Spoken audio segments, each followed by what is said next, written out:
बिस्मिल्लाहिर्रहमानिर्रहीम। अस्सलाम वालेकुम नाज़रीन, एक नए व्लॉग और कई अहम खबरों के साथ मैं हूँ ज़ुबारिया रहमान और मेरे साथ मौजूद हैं और मैं हूँ जाहिद भट्ट। अस्सलाम वालेकुम नाज़रीन, कैसे हैं आप सब? अस्सलाम वालेकुम।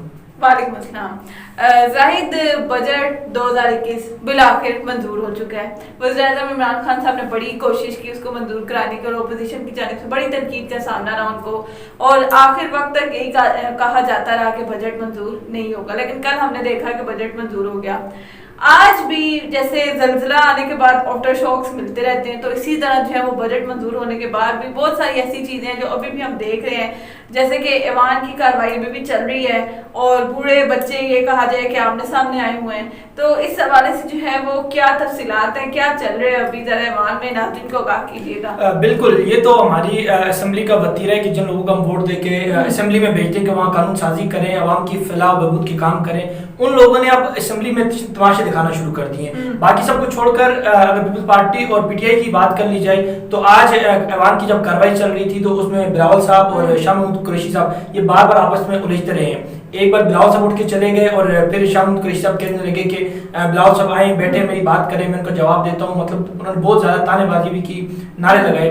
फिर आखिरकार बिलावल साहब बड़े धड़ल्ले से और जल्दी से जो ना वो वापस आके जब बैठे तो पहले तो उन्होंने कुछ चीज़ें बहुत सिंसियरली ये कही कि ऐवान की कार्रवाई जो है उसको कानून के मुताबिक और जो तरीक़ेकार उस पर अगर चलाएंगे तो हम खामोशी से आपका साथ देंगे। लेकिन फिर उन्होंने फिर जो ना वो कुछ देर बाद शाह महमूद कुरैशी साहब पे वार करना शुरू कर दिए और उन्होंने इस तरह की बातें की कि ऐवान में जो है ना वो बंदरों ने हमला कर दिया था, ये जो कार्टून आपने बिठाए हैं, स्पीकर साहब को इस तरह की उन्होंने बातें कही। और फिर बिलाखिर जब वो बैठे फिर उन्होंने साथ में ये भी कहा कि ये शाह महमूद कुरैशी हम पे बातें करता है, ये जो मुझे ताने दे रहा है, इसको तो वज़ीर ख़ज़ाना मैंने बनाया था, हमारी पार्टी ने बनाया था। और जब एक फिर खामोशी हुई तो शाह महमूद कुरैशी साहब की बारी आई, फिर वो दोबारा से बिलावल साहब पे तनकीद करने लग गए और फिर उन्होंने कहा कि ये तो तब इतने छोटे से बच्चे थे, ये इतने बच्चे थे, मैं इनको तब से जानता हूँ, इनके बाप को भी मैं जानता हूँ। इस तरह के अल्फाज उन्होंने फिर इस्तेमाल किए और फिर कहने लगे कि ये जो बच्चा है इसको जो है ना वो पर्ची पे तकरीर लिख के दी जाती है और ये ऑटो पे शुरू हो जाता है। तो ये जब असेंबली में ये सब चलेगा तो फिर मेरे ख्याल से अवाम के मसाइल की बात जाहिद, अवाम के मसाइल की बात तो खैर असेंबली से बाहर भी हम कहीं भी नहीं सुनते और करते। यहाँ पर कॉपियां भी चलती हैं, यहाँ पर एक दूसरे को गालियां भी दी जाती हैं, मारा भी जाता है। ये भी असेंबली के अंदर की बात है और ये वो असेंबली है जहाँ अवाम के फैसले होते हैं, अवाम के फलाह बहबूद के फैसले होते हैं, लेकिन इनकी अपनी होने चाहिए, होते तो नहीं है, खैर होते नहीं है, होने चाहिए। बिल्कुल आपकी बात से मैं एग्री करूंगी।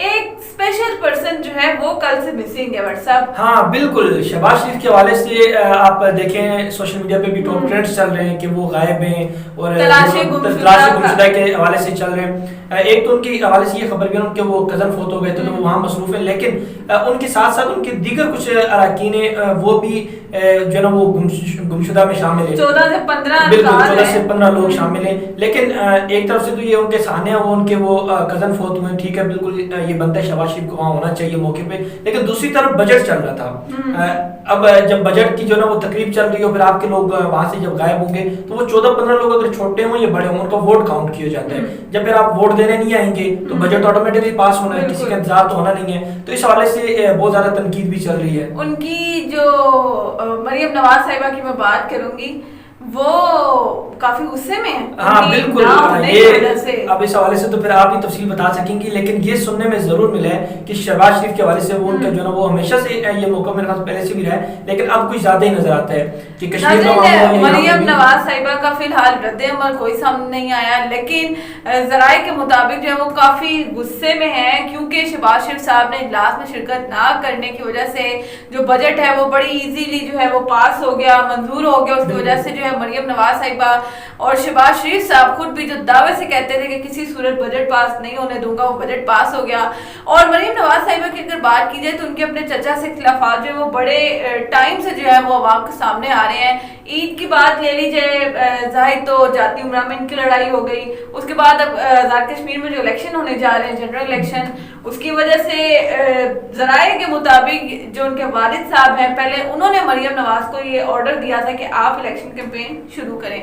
और फिर बिल्कुल आपने पहले भी देखा होगा कि जब तक शहबाज शरीफ जेल में थे तो तब तक मेरे ख्याल से खामोशी थी मरीम साहब की। उस टाइम तो मरीम साहब फ्रंट फुट पे खेल रही थी और खुलेआम, लेकिन अब जब से शहबाज शरीफ बाहर आए तो तब से मेरे ख्याल से 25 जुलाई से इनका गालबन ट्विटर अकाउंट बिल्कुल जून से वो खामोश है। اور میرے خیال سے اب نواز شریف نے بھی کوئی آرڈر دی تو اس پہ بھی اب کشمیر کے الیکشن پہ بھی کچھ ناراضگی چل رہی ہے. بالکل. اور ان کے اپنے کزن جو حمزہ شہباز ہیں ان سے بھی خلافات سامنے آ گئے. مریم نواز ویسے ظاہر مجھے لگتا ہے کسی صورت جو ہے وہ اپنے چچا کی جو سربراہی ہے اور یہ کہا گیا کہ ان کو لیڈر ماننے کے لیے تیار نہیں, کیونکہ کچھ عرصے پہلے انہوں نے باقاعدہ یہ اعلان کیا تھا کہ کیونکہ نواز شریف بڑے ہیں, بڑے بھائی ہیں, پارٹی کے لیڈر ہیں, تو بیانیہ بھی انہی کا چلے گا. اور اب بھی جو ہے مجھے لگتا ہے کہ اندر سے جو ہے وہ خود اپنا بیانیہ چلانے کی کوشش کری ہے, نہ اپنے والد کا نہ اپنے چچا کا. اور حمزہ شہباز کے ساتھ بھی ان کی تکرار جو ہے وہ عوام کے سامنے آ چکی ہے. کل کی خبر یہ ہے کہ بجٹ منظور ہونے کی وجہ سے مریم جو ہے وہ ایک تو صدمے کا شکار ہے کیونکہ بڑے آسانی سے بجٹ منظور ہو گیا. دوسرا شہباز شریف صاحب پر غصہ بھی ہے کیونکہ وہ غائب ہوئے اور ان کے غائب ہونے کی وجہ سے جو ہے وہ بجٹ منظور ہو جاتا ہے. اور 14-15 لوگ اور بھی ان کے ساتھ غائب رہے ہیں. اور زائد ایک اور بڑی اہم خبر ہے کل کے حوالے سے کہ بلاول بھٹو نے جو ہے وہ بجٹ منظور ہونے کے بعد میڈیا کے سامنے رونا شروع کر دیا کہ یہ غیر قانونی طریقے سے پاس ہوا ہے اور غیر آئینی طور پر پاس ہوا ہے اور ہمیں بولنے کا موقع نہیں دیا گیا. اب آج کی آپ بات بتائیں ناظرین کو کہ کتنی دیر سے ہی بول رہے ہیں. دیکھیں آپ نے تو ابھی خود ہی بتا دیا کہ اب کل جب وہ کہتے ہمیں بولنے کی جا رہا تو آج ان کو بولنے دیا ہے, لیکن انہوں نے پوری بھی اپنی تقریر کے دوران یہ ضرور کہا ہے کہ ایوان کی جو کارروائی ہے اس کو قانون کے مطابق یا طریقے کار سے چلایا جائے, لیکن بجٹ کا انہوں نے ذکر ہی نہیں کیا. اس کے بعد وہ مسلسل جو نا وہ شاہ قریشی پہ تیر برساتے رہے حکومت پر, عمران خان پر. یہ ان کا ہمیشہ سے ان کی عادت ہے. سندھ اسمبلی کی اگر آپ بات کریں تو اس میں بھی اپوزیشن کو انہوں نے بولنے نہیں دیا تھا. جی بالکل, سندھ اسمبلی میں بھی یہی ہوا تھا جب وہاں پہ ظاہر ان کے اسپیکر ہیں, ان کے اپنے لوگ ہیں, ان کی زیادہ تعداد موجود ہے, حکومت ان کی ہے, تو انہوں نے وہاں پہ اپوزیشن کے ساتھ وہی رویہ وہاں پہ اختیار کیا کہ ان کو بولنے نہیں دیا. پھر اس کے بعد جو ہے نا وہ اپوزیشن کا اور ان کا آپس میں جو ہے نا وہ جب بحث و تکرار ہوا تو اپوزیشن اٹھ کے چلی گئی اور بعد میں اپوزیشن جو ہے نا وہ چارپائی بھی اٹھا کے اسمبلی وہاں پہ ایوان کے اندر لے آئی اور کہنے لگی کہ جمہوریت کا جنازہ نکل رہا ہے اور اس طرح سے جو ہے نا وہ اب جب یہ تماشے ہوں گے تو پھر ظاہر عوام کی فلاح کے بجٹ تو منظور ہوں گے نہیں. پھر اپوزیشن جو ہمیشہ عوام کی بات کرتی ہے کہ عوام کے لیے وہ جب ان کو موقع ملتا ہے تو وہ عوام کی بات نہیں کرتے, پھر وہ ایک دوسرے پہ تیر برساتے ہیں, ایک دوسرے کو ماضی یاد دلاتے ہیں بجائے وہ آگے بڑھنے کے, بجائے عوام کا سوچنے کے. وہ جو ہے نا ہمیشہ کوشش کرتے ہیں کہ بس تنقید کریں, تنقید بجائے برائے تنقید کی والا. ظاہر یہ تو بجٹ سالانہ بجٹ جو منظور ہونا تھا اور اتنے دن سے اس کی کارروائی چل رہی ہے, بالآخر یہ بجٹ منظور ہوا. ہم دیکھتے ہیں کہ اس کے علاوہ بھی اگر کبھی کوئی قانون پاس کرانا ہو, کوئی امینڈمنٹ ہونی ہو, کچھ بھی ایسا ہو جو کہ عوام کی فلاح و بہبود کے لیے ہونا ہوتا ہے, تب بھی اپوزیشن کا یہی رد عمل سامنے آتا ہے. یہ غیر حاضر ہوتے ہیں, اسپیشلی مسلم لیگ نون ہے اور پیپلز پارٹی, دو مین پارٹیز ہیں جو کہ اس طرح کی کارروائی سے غائب رہتی ہیں. اس کے بارے میں کیا کہیں گے؟ بالکل, آپ نے بہت امپورٹنٹ بات کی. یہ آج سے نہیں ہمیشہ سے رہا ہے. پہلی بات تو یہ ہے کہ یہ ہمیشہ پہلے تو اسمبلی میں آتے نہیں ہیں, کچھ لوگ جیلوں میں رہے یا اس کے باوجود بھی جب جیل میں ہوتے تب تو یہ کوشش کرتے ہیں کہ اسمبلی آئے تاکہ ہمیں جیل سے ریلیف مل جائے کچھ ٹائم کے لیے.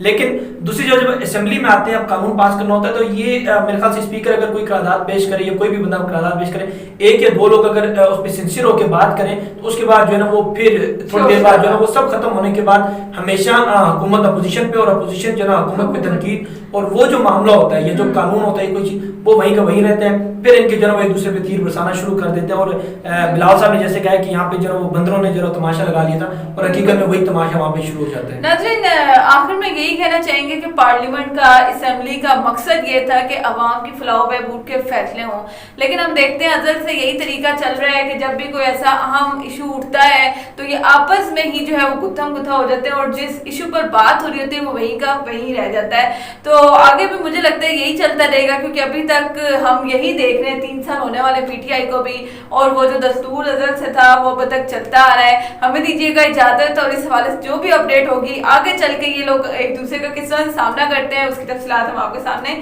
رکھتے رہیں گے. بالکل, ناظرین آپ بھی اپنا فیڈ بیک ضرور دیجیے گا. اپنا بہت سارا خیال رکھیے, ہمیں اجازت دیجیے. اللہ حافظ.